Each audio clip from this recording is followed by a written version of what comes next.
write it, and I coordinate their water campaign. So the last part of our work we want to highlight tonight in terms of how we're coming towards the solutions to many of the issues Curtis has already highlighted is through the work we're doing in the community and with community members on a regular basis. A lot of the issues that we talk about with water authorities stem from this one idea that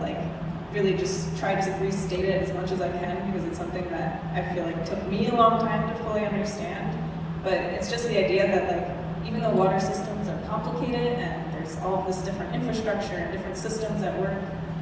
the community still knows what they need. So even if community members can't articulate the way they want infrastructure, green infrastructure projects exactly in their neighborhood, people know what it is that they need to have done. And this is something that I feel like community members, it can be intimidating to have to go speak at a water authority when you don't feel like you know enough about it. And then water authorities feel like they don't have to listen to community members because they're complicated issues and people, will mix up terminology or do things that makes it seem less legitimate in terms of what they are stating their complaints about, but they're always valid because it's affecting your families and your households and all of that.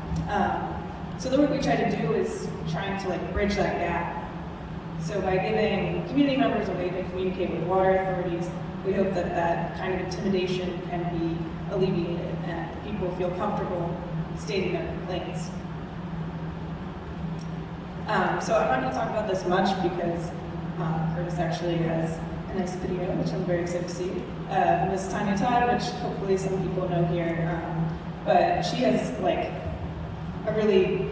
horrible, incredible story of just having to deal so much with the water authority and for the most part being ignored for a really long time. But what we were able to do is working with her and the connection she has in the community to create a survey and then through canvassing and door knocking, collect information on flooding and backups throughout Homewood, and now hopefully expanding larger into the PWSA service area. But with that information, by being able to put it all in one place, we were able to present it to PWSA, and especially with the long-term relationships that our water campaign has with PWSA, they really listen to us. So this is a fight that's been going on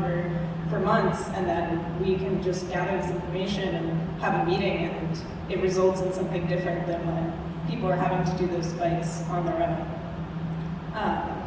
So yeah, I think just to restate the idea that what we're doing in the community, all of these other things, that is the basis of what we're fighting for, is just more public involvement in these systems, because at the end of the day, it's public money, and these are public authorities, they're supposed to be democratic in the way they're run, so, yeah.